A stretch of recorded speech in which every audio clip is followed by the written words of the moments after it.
राष्ट्रवादी अजित पवार गटाचे आमदार संग्राम जगताप हे आज संगमनेर शहरातील दौऱ्यावर असून संगमनेर तालुक्यातील घारगाव या ठिकाणी हिंदू सकल समाजाच्या वतीने आयोजित जन आक्रोश मोर्चाला ते उपस्थित राहणार आहे। मी आता आहे घारगाव या ठिकाणी। याच ठिकाणी आज ही सभा पार पडणार आहे। एकूणच जर पाहिलं तर 15 दिवसांपूर्वी एका आदिवासी महिलेला वर जो अन्याय झाला होता त्या गुन्ह्यातील आरोपीला अटक करावी या मागणीसह या भागामध्ये बाहेरून येऊन स्थायिक झालेल्या जिहादींची ओळखपत्र पाहून तपासणी करावी। तसंच ज्या जिहादींकडून या ठिकाणी अनेक अवैध पद्धतीचे गतिविधी सुरू आहेत असा आरोप या ठिकाणी करण्यात आला आहे। त्यामुळे या सगळ्या मागण्या घेऊन आज आमदार संग्राम जगताप हे या ठिकाणी या जन आक्रोश मोर्चाला उपस्थित राहणार आहे। त्याचबरोबर संगमनेर विधानसभेचे आमदार अमोल खताळ हे देखील या मोर्चाला या ठिकाणी हजेरी लावणार आहेत।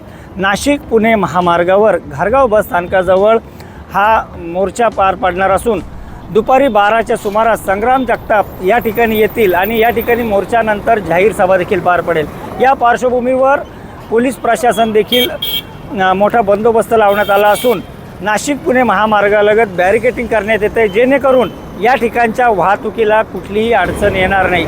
मोठा पोलीस बंदोबस्त या सगळ्या दौऱ्यात तैनात करण्यात आला असून दुपारी 12च्या सुमारास संग्राम जगताप यांच्या उपस्थितीत संगमनेर तालुक्यातील घारगाव या ठिकाणी हा जन आक्रोश मोर्चा पार पडेल। आणि एकूणच जर पाहिलं तर अजित पवार उपमुख्यमंत्री यांनी संग्राम जगताप यांना 2 दिवसांपूर्वी नोटीस देखील बजावलेली आहे। त्यामुळे या नोटिशीबाबत संग्राम जगताप आज काही वक्तव्य करणार का हे पाहणं महत्त्वाचं आहे। राष्ट्रवादी अजित पवार गट असेल या पक्षाची जी काही विचारधारा आहे ती वेगळी आहे, मात्र संग्राम जगताप यांनी गेल्या काही दिवसांपासून काही महिन्यांपासून धरलेली हिंदुत्वाची कास ही अशीच पुढे सुरू राहणार का हे भविष्यात पाहणं महत्त्वाचं आहे। नितीन ओझा, एबीपी माझा, घारगाव, संगमनेर। एबीपी माझा, उघडा डोळे बघा नीट।